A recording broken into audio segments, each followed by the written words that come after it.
Assalamualaikum warahmatullahi wabarakatuh.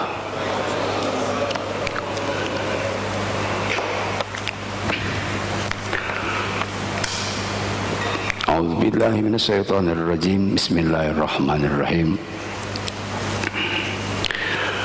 Nahmadulillah wa nusalli wa nusallim ala Rasulillah Sayyidina Muhammad ibn Abdillah wa ala alihi wa sahbihi wa mawala, amma ba'du. Rabbi shrah li sadri wa yassir li amri wa hlul 'uqdatam min lisani yafqahu qawli waj'alni waziran min ahli. Allahumma alhimna ilman nafqahu bihi awamiraka wa nawahyaka warzuqna fahman na'lamu bihi kaifa nunajika ya arhamar rahimin. Allahumma arzuqna fahman nabiyyin wa hifdzal mursalin wa ilhamal malaikatil muqarrabin bi rahmatika ya arhamar rahimin. Allahumma akrimna min nuril ilmi wa akhrijna min dhulumatil wahmi waftah lana abwaaba rahmatika wa anshur alaina hikmatika ya arhamar rahimin. Rabbi ighfirli wa li walidayya warhamhuma kama rabbayani shaghira walhamdulillahi rabbil alamin. Mari kita lanjutkan tafsir Maudhu'i Bid-Dirayah surat Al-Hajj ayat 45, nomor surat yang ke-22. Surat Al-Hajj ayat 45. Mari kita baca bersama-sama. A'udzu billahi minasy syaithanir rajim.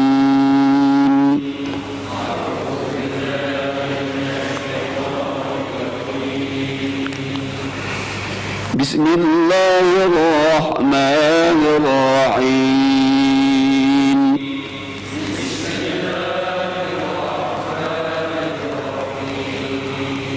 Faka'ayyin min qaryatin ahlaknaha wa hiya zalimah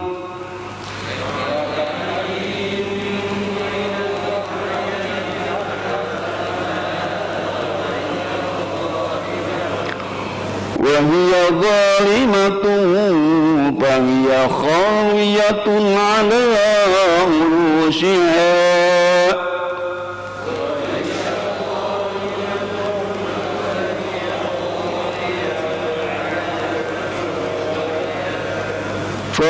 خاوية على عروشها وبئر معطلة وقصر مشيد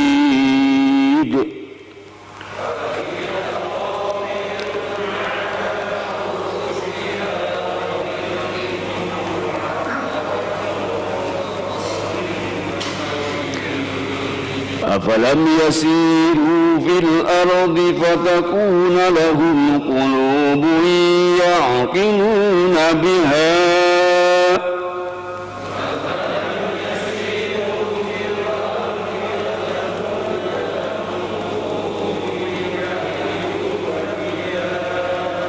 أو آذان يسمعون بها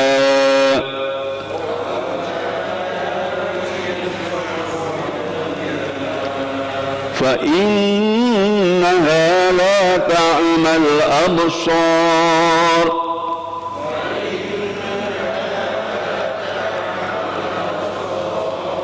ولكن تعمى القلوب التي في الصدور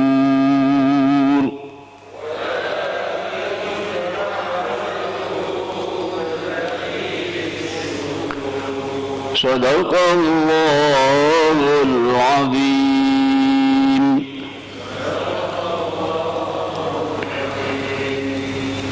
Mufradatnya Pak maka kain berapa banyak min qaryatin negeri ahlakna telah menghancurkan kami kepada negeri itu wa hiya sedangkan penduduknya negeri itu zalimatun, yaitu berbuat zalim. Fahiya, maka negeri itu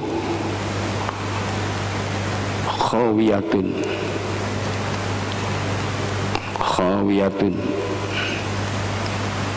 adalah runtuh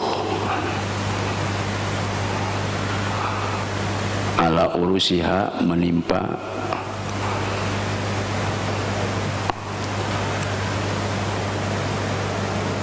atap-atapnya, wabi'rin, dan berapa banyak sumur,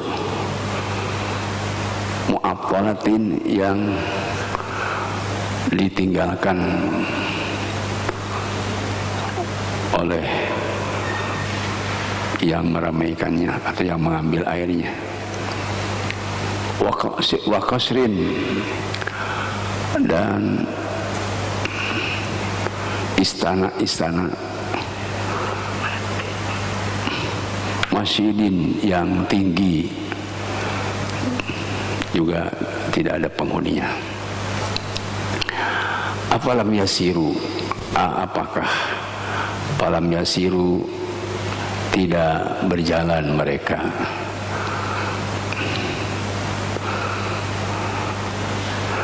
fil ardi, di bumi ini,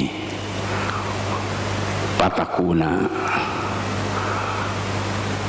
sehingga jadi lahum, yang ada pada mereka, kulubun, hati-hati mereka, atau hati atau akal mereka atau hati mereka, yakiluna, mereka memahaminya, biha, dengan sebab hati itu. Au adhanun, atau mereka punya telinga, yasma'una, yang mendengar mereka biha, dengan telinganya itu. Fa innaha, maka sesungguhnya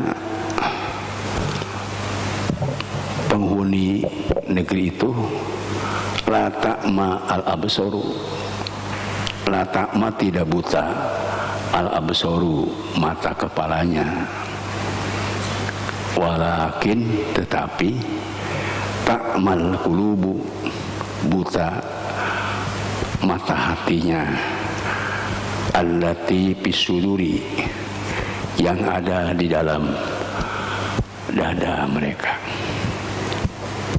Silahkan diterjemahkan.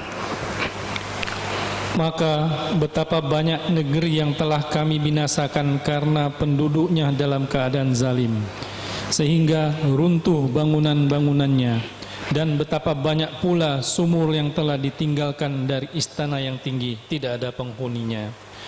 Maka tidak pernahkah mereka berjalan di bumi, sehingga hati akal mereka dapat memahami, telinga mereka dapat mendengar. Sebenarnya bukan mata itu yang buta, tetapi yang buta ialah hati yang di dalam dada. Shadaqallah. Judulnya hancur binasa negeri itu dengan sebab buta mata hatinya. Judulnya begitu. Hancur binasa negeri itu dengan sebab buta mata hatinya. Judul ini diambil dari kalimat ahlakna dan ta'mal qulub. Negeri itu hancur dengan sebab buta mata hati. Ya tentu saja kalau kita lihat ayat ini dengan kalimat-kalimat lain, sehingga nanti kalimat lain itu menjadi penjelasannya. Kehancuran negeri itu di sini disebabkan zalimatun, yaitu kezaliman. Di dalam tafsirnya takdzib, mendustakan Allah, mendustakan Rasul, mendustakan ulama atau mendustakan hukum Islam. Di dalam tafsirnya begitu. Jadi kunci kesuksesan artinya adil, dan indikasi kebangkrutan adalah zalim. Ya. Di sini juga disebutkan hancurnya. Ya. Hancurnya di sini ada 3. Pertama, khawiyatun al-ursiha, bangunan-bangunan rumah, bangunan jalan, infrastruktur, jembatan, rumah sakit itu hancur. Yang kedua, bi'ini mu'atalah, sumur sebagai sumber hidup dan kehidupan manusia. Air merupakan sumber kehidupan, juga tidak berfungsi lagi atau tidak ada lagi penghuni dan yang mengambilnya. Ini kalau nanti kontekstualnya, bi'rin mu'atalah ini adalah sembako, tidak lagi ada sumbernya. Yang ketiga, yang hancur ini adalah qasri masjid, bangunan yang tinggi, bisa gedung parlemen, bisa istana. Itu juga hancur karena memang penghuninya berbuat zalim. Itu nanti akan kita jelaskan. Kemudian di ayat ini 46, Allah memerintahkan kepada asalnya orang Mekah untuk berjalan, untuk survei, dan untuk, ya kalau bahasa sekarang, mengadakan sebuah penelitian, kajian ilmiah atau tamasya ilmiah, untuk diteliti, dikaji kenapa hancur. Ya, kenapa hancur? Tapi mereka memang tidak pergi, tidak berjalan. Ya. Padahal kalau pergi dan berjalan, pikiran dan akal yang sehat pasti bisa merenungkan kejadian itu. Kenapa? Sebab hancurnya. Itu. Yang kedua, pasti mereka bisa mendengar dari informasi yang masih ada. Kalau sekarang mungkin dari IT dan alat-alat komunikasi, mereka bisa mendengar dari orang-orang yang menyaksikan tentang kehancuran itu. Tapi karena tidak pergi, mereka tidak tahu informasi itu. Ya, bahkan di sini sebetulnya la ta'mal qulub, la ta'mal absor. Kalau dalam tafsirnya, karena ta'mal absor itu mata hati, mata kepala, mereka itu bukan buta atau matanya sehat. Kenapa mereka tidak pergi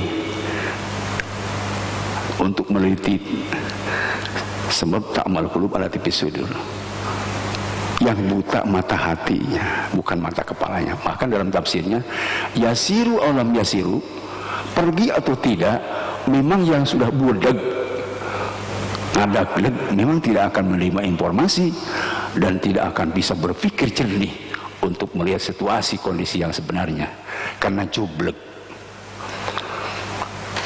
Saya punya analogi yang begini, kalau orang sudah merem sebelah mata atau budak sebelah telinga, itu pasti nyungsep. Tapi kalau udah budak dua-duanya, itu bukan nyungsep, itu qaut atau konyol. Itu baru dua-duanya yang buta. Sekarang kalau mata hati yang buta, bukan nyungsep dan konyol, tetapi hancur berantakan, dunyan wa ukhron, dan bukan hanya dunia tapi akhirat. Bukan hanya dia, tetapi bangsa dan negara hancur berantakan. Karena memang mata hati itulah yang menentukan baik tidaknya sesuatu. Rasul menyampaikan, ala inna fil jasad mudghah, ketahuilah di jasad kita itu ada segumpal darah. Idza salaha jasad kullu, apabila beres dan bagus segumpal darah itu, maka beres semua anggota badannya. Apabila hancur, maka fasad jasad kullu, semuanya hancur. Jadi ini kaitan dengan mata hati itu lebih penting daripada mata kepala. Nah, kemudian kita harus melihat juga tafsirnya. Itu kan kira-kira alur cara berpikirnya dua ayat ini seperti itu. Sebelum saya menjelaskan tentang ayat yang lebih rinci, kalau ada waktu, saya akan menjelaskan tentang variabelnya. Satu negara atau suatu kampung, rumah tangga pasti punya visi misi, pasti. Kalau kita di dalam sebuah negara sudah digambarkan oleh Al-Quran dalam surat Saba ayat 15, yaitu baldatun thayyibatun wa rabbun ghafur. Di dunia sejahtera, di akhirat bahagia, masuk surga karena diampuni dosa. Itu yang idealnya. Tapi ini juga benar terjadi kepada kaum Saba. Kaum Saba diperingatkan oleh Allah dalam Quran, dia berikan laqad kana li saban fi maskanihim ayatun jannat an yamin wa shimal. Sungguh telah terjadi satu tanda untuk negeri Saba. Apa tandanya? Jannatani an yamin wa shimal. Ada dua kebun di kanan dan di kiri.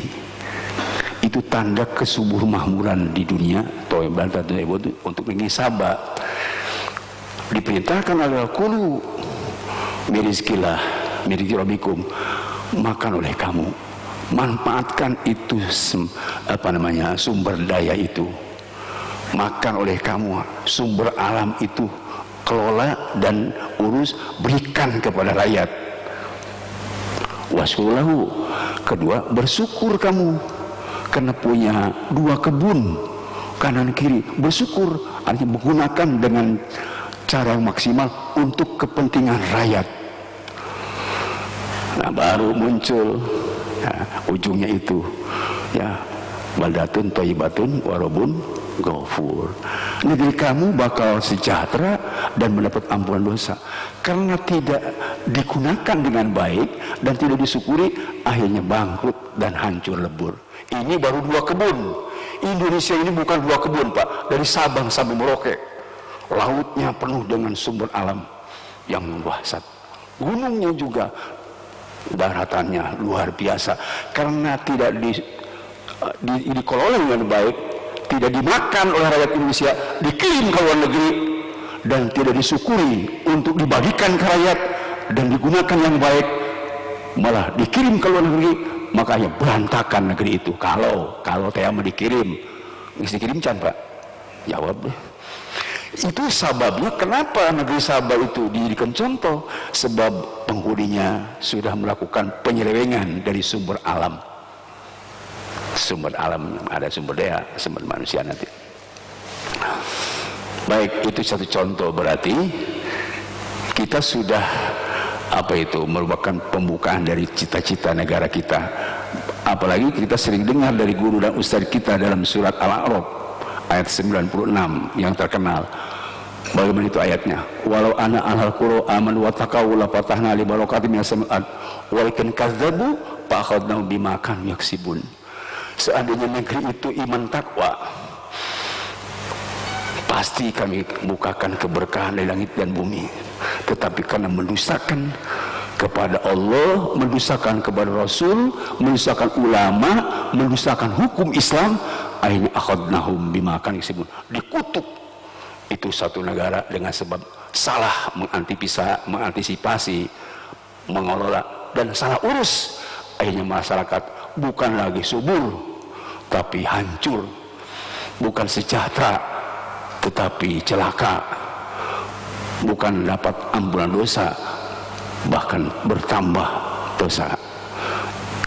Ini akibat tadi tidak syukur dan tidak memanfaatkan sumber daya alam. Nah, ini variabelnya, Pak. Kira-kira ke situ kita. Kalau kita lanjutkan dengan tafsir ini, sebetulnya ini contoh, Pak. Contoh yang selain tadi di Sabah, contoh di Hadramaut di Yaman. Dulu Nabi Soleh setelah mendakwah dan ditolak, dilarang oleh Nabi Soleh untuk menyembelih unta dan kaumnya menyembelihnya. Kemudian ada 4.000 yang masih ikut beriman kepada Nabi Soleh. Dan di daerah Haduro namanya Pak, Haduro itu ada kaum Nabi Soleh yang membangun bir itu sumur, lalu dibawa oleh Nabi Soleh yang 4.000 itu ke kampung Haduro. Tetapi Allah bertakdirkan lain. Begitu Nabi Soleh datang ke kampung Haduro dan Azrail datang, belum lama mencicipi sumur yang dibangun oleh kaum Nabi Soleh yang iman, Nabi Soleh wafat. Makanya Haduro disebut Hadratul Maut. Hadratul Maut itu karena Nabi Soleh wafat di situ. Bapak pernah ke sana? Alhamdulillah yang sudah, insya Allah. Setelah Nabi Soleh wafat, 4.000 ini kan orang beriman ke Nabi Soleh. Maka kemudian ada seorang pengelola dari masih apa namanya, kaum Nabi Nuh, kami Nabi Soleh, namanya Jalhas bin Jalas. Dia orang yang dianggap berkemampuan untuk mengelola 4.000 orang dan sumur yang sudah ditinggalkan oleh kaum Nabi Nuh, kaum Nabi Soleh yang beriman. Tetapi kemudian setelah mengelola, tidak lagi dia menyembah Allah, malah menyembah patung, menyembah berhala. Kemudian Allah mengutus namanya Handalah bin Sofwan, itu seorang nabi, untuk mengelola dan menggantikan kedurjanan dan kezuliman Jalhas bin Jalas tadi itu. Kenapa? Selain dia memang sudah tidak sesuai aturan Nabi Soleh, dia sudah berakidah beda, tidak sesuai dengan pendirinya, Pancasilanya diganti, kira-kira begitu. Dia sudah menyeleweng dari segala akidah. Harusnya menyembah Allah, menyembah patung. Harusnya sumur itu dikelola dengan baik, tapi dikomersilkan, dijual. Bukan untuk orang-orang Nabi Soleh yang iman, tapi dijual ke tempat-tempat lain oleh Jalhas bin Jalas. Diutuslah seorang nabi supaya menjelaskan tentang fungsi sumur itu. Handalah bin Sofyan memberikan nasihat, tetapi apa yang disambut, apa yang dilakukan oleh Jalhas bin Jalas? Ternyata Handalah bin Sofyan ditangkap, diborgol, dipenjara dan dibunuh. Maka kampung yang tadi sudah aman, yang sudah makmur itu dihancurkan oleh Allah Subhanahu wa taala. Ini dalam surat Al-Hajj ayat 45 itu, Pak. Coba kita lihat di sini ayatnya. Pakai min qaryatin ahlakna wa dhulmatun, betapa banyak negeri-negeri yang sudah hancurkan. Kalau min qaryatin ini ada dua penafsiran, ada sebagian negeri, ada yang begitu. Tapi ada juga min qaryatin ini tamyiz. Tamyiz itu menjelaskan dari kam. Kam itu istifham takriri, Pak. Kam. Nah, ka'ayin kam itu isim kam. Maknanya berapa? Kam. Suka belajar di Mekah, kam. Nah, berapa? Jadi ka'ayin itu berapa? Kam artinya berapa kampung atau negeri yang dihancurkan.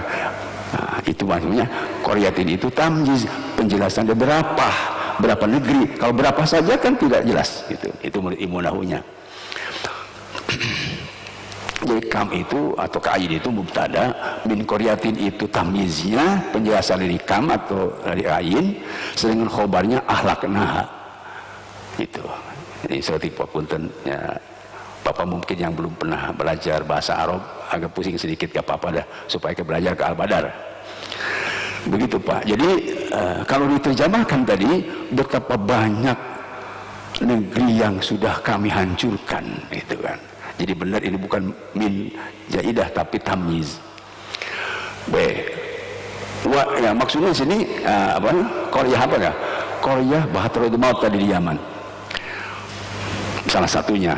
Wahiyya zalimatun, wa itu situasional, situasi, wa haliyah namanya. Wa keadaan hiya itu asalnya ke Korea, ke negeri, tapi maksud penduduknya. Wahiyya zalimatun, penduduknya berbuat zalim. Nah, jadi ini kan juga namanya ilmu balaghah, ini namanya ilmu majaz.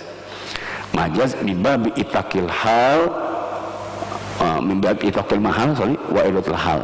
Yang disebut adalah qaryah tempatnya, tapi yang maksud penghuninya. Seperti Bapak nyebut sungai mengalir. Coba saya tanya, benar tuh sungai mengalir? Yang ngalir airnya atau sungainya? Airnya. Pancuran ngocor. Nah, bahasa Sunda. Pancuran mataran ngocor di mana yang ngocor? Itulah majaz namanya. Disebut pancuran, tetapi maksudnya airnya. Disebut di sini adalah qaryah, negerinya, tapi dimaksud penghuninya. Itu namanya majaz isti'arah mimba bi itlaqil mahal wa iratil hal. Bapak lamun ngaji eta ge tadi Pak mau kasal di pesantren mah. Ya, enggak apa-apa. Wa hiya dzalimatun, situasi penduduknya saat itu ada berbuat zalim. Apa kebetulan mendustakan tadi kepada Nabi Saleh. Harusnya tidak begitu. Bahkan setelah diutus Nabi Hamdalah bin Safwan didustakan juga, malah dibunuh oleh Jalhas bin Jalas. Itu kan apa tidak ada contohnya zaman sekarang? Banyak. Bukannya nurut ulama, ditangkap ulama, dibunuh malah. Ya bunuh karakter. Kalau pembunuhan yang massal dulu tahun 48 oleh PKI, tangkap dia dibunuh. Itu dulu. Di Indonesia juga kalau di PKI dipayahkan dari kiai. Saya yakin sebab adat tradisi yang biasa maihan susah untuk maihan. Ini kira-kira begitu Pak. Berbuat zalim itu takzib, takdzibur rusul. Nah, itu tafsirnya. Bapak kalau baca surah Al-Hujurat ayat 9, wa'lamu anna fikum Rasulullah, ketahui oleh kamu di hadapan kamu itu ada Rasulullah. Lalu tiukum lanitum, kalau Rasul ikut kamu sengsara kamu. Harusnya kamu ikut Rasul. Di situ ada kiai, ada ulama. Kalau ulama ikut kamu sengsara bangsa dan negara. Harusnya masyarakat yang ikut kiai. Di situ ada ustaz. Masyarakat harus ikut ustaz. Jangan ustaz ikut ke masyarakat sengsara. Bodoh dulu. Ustaz minimal bisa ngaji. Ikutin itu. Ulama ikutin. Nah itu. Sebab kalau diikutin masyarakat yang awam susah. Walakin Allah habba bainakum iman wa zayyana fi qulubikum. Tetapi alhamdulillah Allah memberikan rasa cinta kita kepada iman. Allah memberikan apa itu semacam anugerah kepada kita, cinta iman, cinta Islam, cinta agama. Wa zayyana fi qulubikum, dan iman Islam itu diperindah di dalam hati kamu. Kita ini merasa sekarang Pak, indah sekali iman Islam itu. Wa karahil kufra wal fusuq wal isyan. Tidak hanya indah iman pada diri kita, kita benci kefasikan, benci kekufuran, benci PKI, itu kufur. Benci kefasikan, fasik itu jalma anu teu ngalaksanakeun hukum, fasik. Kezaliman kita benci, kefasikan benci, dilaksanakan hukum Islam benci, wal isyana, dan benci kemaksiatan, benci LGBT, benci dan goyang-goyang meskipun tidak sempurna goyang, benci kita, benci yang buka aurat, benci nenek-nenek memakai baju rapih, kita benci kepada maksiat. Ulaika humur rasyidun, itulah orang yang mendapat petunjuk jalan lurus. Coba itu. Ya kau ingin ke surga begitu. Kau ingin ke neraka jangan. Kau ingin ke neraka senang kekafiran, senang kemusikan, senang ke Syiah, senang PKI. Itu. Anti Tuhan dia kan. Apalagi senang kepada kefasikan, senang ke jalma anu make konde, senang karena anu ngalagu kidung lebih indah daripada azan, senang kadinya. Wal isyana, dan senang kemaksiatan, senang LGBT, senang riba, senang apa lagi? Banyaklah. Itulah orang-orang yang bengkok, ini toge, toge bengkok. Ayo toge lurus.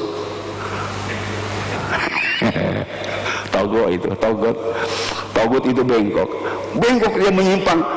Bukannya dia sejahtera malah sengsara, bukannya dia makmur bahkan hancur, bukannya dia masuk surga bahkan ke neraka. Nauzubillah, gara-gara bengkok. Itu tadi zalimah, tafsirnya begitu. Sekarang siksanya apa? Khawiyatun ala urusiha. Khawiyat urusiha itu Pak, bangunan-bangunannya yang sudah tadi ditata dengan rapi, taman-taman hancur, jalan-jalan rusak, rumah sakit hancur. Bahkan ala urusia, kan bangunan itu tidak sama Pak. Yang pertama yang hancur yang besar dulu, limpa yang kecil. Kalau yang kecil limpa yang besar kan tidak akan hancur Pak. Ajelma sekarang lalaki genut, bukan pemajikan kurus, sok bayangkan untuk kasih kesal ke pemajikan. jadi nu gendut limpa nu kurus, aduh, bangunan yang tinggi limpa yang kecil, hancur sudah. Ini khawiyatun ala urusiha. Bi'rin mu'atalah tadi. Bi'rin mu'atalah itu sumber airnya sudah tidak berfungsi. Biak minyakna, biak emasna, biak perakna digendol. Masya Allah. Biak sumber alam. Waqasin masjid, dan gedung-gedung parlemen tidak ada isinya. Isinya mah aya, ngeulawangan dengan duit. Isinya mah ada, tapi tidak memperjuangkan kebenaran. Itu kosi masjid. Istana ada. Maaf, Bapak nyaho istana. Aya sabaraha siki di Indonesia. Aya teh isina, aya. Tapi sa isina wallahu alam. Disebut teh nyaho isina teh, nyaho presiden teh. Jadi kosi masjid itu kalau tidak dikelola dengan baik, tidak untuk rakyat, itu akan jadi kehancuran negeri itu. Jadi 3 siksaannya tadi. Makanya ini kalau kita lihat ayat selanjutnya, teguran ke orang Mekah itu kan hancurnya luar biasa deh. 3 hal. Saya ditegur orang Mekah, apalam yasiru fil ardi fatakuhum qulubu yaqinu biha. Kenapa kamu tidak pergi tempok tuh di Hadramaut yang sudah dulu subur, tempok tuh di Sabah. Nah, gitu kira-kira. Sehingga takunahum qulubu yaqinu biha. Otak kamu yang memang dipakai untuk mikir bisa berguna kalau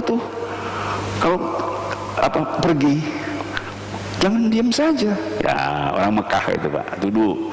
Sekarang tidak hanya orang Mekah dalam sabtinya, untuk umum.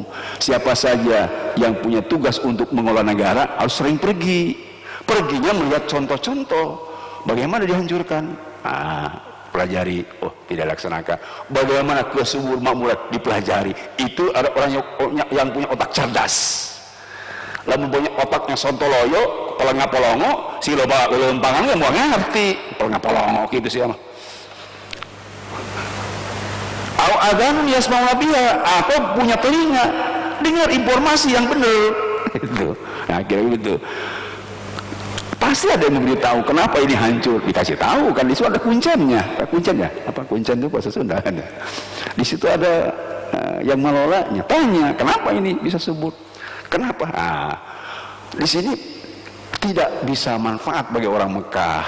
Dulu Abu Jahal, Abu Lahab tidak manfaat. Sebab apa? Fa inna la ta'mal absor. Abu Jahal, Abu Lahab bukan buta mata kepalanya. Walakin ta'mal qulub bisudur. Abu Jahal, Abu Lahab buta mata hatinya. Paham Pak? Maka Abu Jahal mah mulai nurut dan memang buta matanya, hatinya, maka disebut sesuatu yang aneh. Bapak hadirin Allah, saya melihat tafsir ini oleh seorang sufi namanya Syai'atullah. Syai'atullah menjelaskan tentang ayat surah Hajat 45 ini, al-ajab kullal ajab mimma yahrobu mimma lan fitakalahu wa yatlubu ma la baqa ala mahu fa inna la ta'mal absor walakin ta'mal qulub allati fisudur. Aneh seribu aneh, sayang seribu sayang. Kalau Habib biasanya sayang seribu sayang, Habib Rizik. Aneh seribu aneh. Siapa yang aneh? Mayyahrobu amayak makan pika kalahu. Orang yang lari dari Allah, yang Allah itu tidak pernah luput pemberian rahmat dan karunia-Nya. Kok lari sih dari Allah? Disuruh ibadah dia tidak mau. Bahkan yatlubu ma la baqamahu, dia mencari sesuatu yang tidak kekal bersama dia. Apa yang dicari? Dunia. Dunia kan tidak kekal. Panah itu rusak, dana itu rendah. Itu yang dikejar. Bukannya mencari kebenaran, malah mencari kebatilan.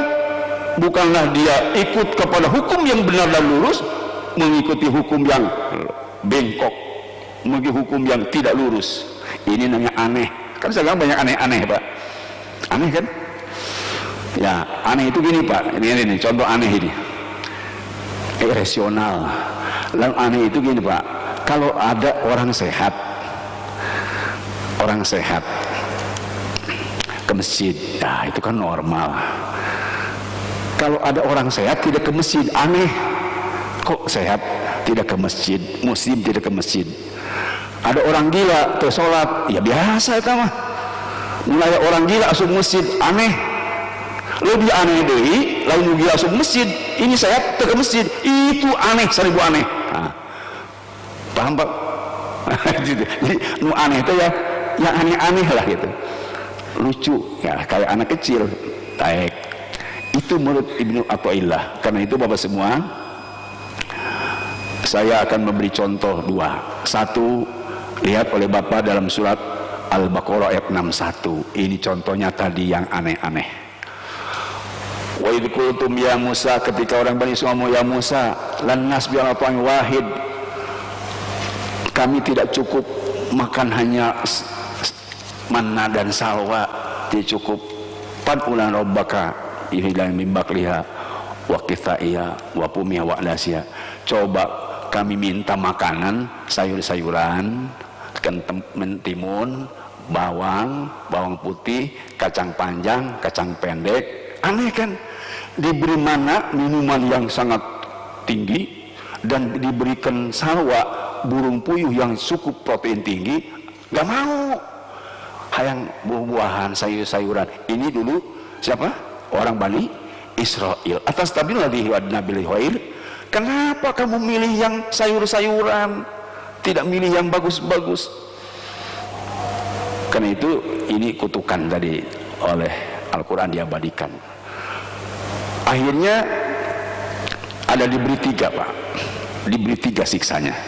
Diribat animutillah, mereka menjadi hina, wal maskanah, miskin, dan ba'u bighadabillah, dimurka Allah. Kenapa diberi 3? Nu aneh-aneh tadi itu, Pak, 3 juga perbuatannya aneh itu. 1, yakfuruna bi ayatillah, kufur kepada ayat Allah, kufur kepada Islam, kufur kepada khilafah. Wa yaqtulun nabi haq, membunuh nabi tanpa alasan, nangkap ulama tanpa alasan. Aneh kan? Aneh tak? Masa saya budak ngorak nyarekan kiai, kan aneh.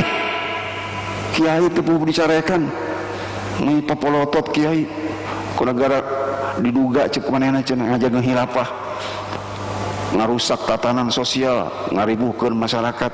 Sosial nu mana, masyarakat mana? Ini aneh-aneh. Ya.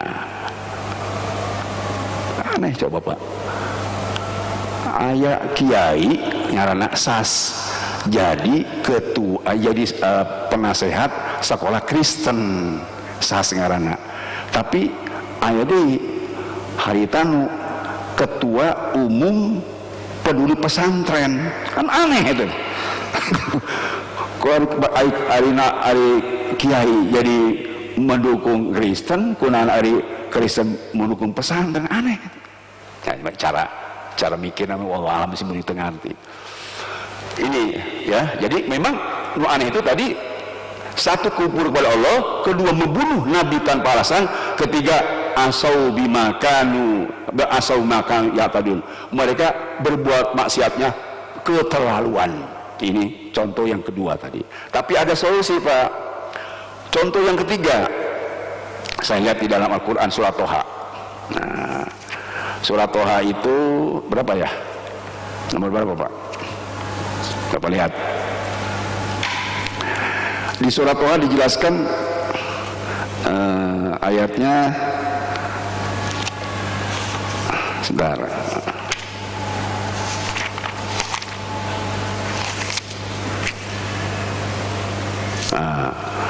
Ayatnya 71 Pak. Ini yang hebatnya. Ketika Fir'aun membawa tukang sihir, dan akhirnya tukang sihir seperti yang sudah saya jelaskan di sini beriman kepada Nabi Musa. Coba lihat ayat 71. Cek Fir'aun, amantum lahu qabla an adanakum? Nah, kamu iman sebelum dapat instruksi dari saya? Belum diizinkan sudah beriman? Tahu gak kamu? Innahu lakabirukum alladzi 'allamkum sihra. Musa itu adalah pemimpin sihir. Tanya Hosiama, Musa itu tukang sihir. Cek Nabi Fir'aun, kunaon saya iman tenut kain heula. Lihat dulu saya, kalau sudah perintah baru iman. Kamu belum perintahkan sudah beriman. Tahu gak? Musa itu tukang sihir, mah pimpinannya. Kalau kamu tidak melepaskan keimanan, akan diberi sanksi 3. 1, la'uqati ana aidakum wa arjulakum bihlafin. Aku dipotong dengan silang, potong tangan kanan, kaki kiri, potong tangan kiri, kaki kanan. Kedua, la usolibukunnak bijunahli, kamu akan disalib. Wa ta'lamuna aina asyul adab wa abqa. Ada lagi siksaan yang lebih keras, yang lebih hebat dari tadi. Ternyata ini dia masukkan ke air panas. Jadi kalau Fir'aun begitu Pak. Tapi bagi orang tukang sihir yang tadi sudah mantap, ya, qalu, kata mereka, lan nu'siraka ala majana minal bayinat. Kami tidak akan milih engkau wahai Fir'aun. Kami tetap percaya kepada apa yang dibawa Nabi Musa. Sebab alladzi fatana, Allah zat yang telah memberikan fitrah kepada Musa menerima nabi-nabi dan rasul. Faqdi ma anta qad, silakan. Mau apa kamu? Kata Mesir. Laksanakan apa yang inginkan. Innama taqri hadil hayatid dunya, sebab itu hanya di dunia. Inna amanna bi rabbina, kami hanya iman kepada Allah Rabbun kami, supaya kami yaghfir khatayana, kami supaya dapat ampunan ketika kami salah persepsi ikut kepada kamu yang dulu kami telah memperconakan orang-orang yang beriman dengan sihir. Mudah-mudahan dengan kami iman kepada Musa, kami diampuni dosa. Wa ma akhtana alim nasihri wa Allah khairu abqa, Allah lebih kekal, lebih tepat. Ini maksud saya terakhir solusi. Dihadapkan dengan kondisi apapun, jangan seperti kaum Nabi Musa, tetapi harus seperti tukang sihir Fir'aun. Mereka setelah melakukan kesalahan, kemudian iman kepada Nabi Musa dan kepada Allah Subhanahu wa taala dan minta ampun kepadanya, agar supaya tetap dia menjaga keimanannya. Di dalam kondisi apapun tetap amanna bi Rabbi Musa wa Harun. Itulah orang-orang yang akan contoh oleh kita. Mudah-mudahan ada manfaatnya. Mudah-mudahan kita dalam kondisi apapun tidak tergiur, tidak tergoda oleh situasi, sebab kita sudah sering mengatakan ihdinas siratal mustaqim, tunjukkan ya Allah ke jalan lurus, ghairil maghdubi alaihim waladdallin, bukan seperti orang Yahudi yang diburka engkau ya Rabb, dan bukan orang Nasrani yang telah disesatkan olehmu ya Rabb. Itulah ikrar kita setiap sholat. Mudah-mudahan sekali lagi Allah mengampuni dosa kita, memaafkan kepada kesalahan kita. Amin ya rabbal alamin. Subhanakallahumma wa bihamdik, asyhadu an la ilaha illa anta, astaghfiruka wa atubu ilaik. Sallallahu alaihi wa sallam Muhammadin walhamdulillahirabbil alamin. Assalamualaikum warahmatullahi wabarakatuh.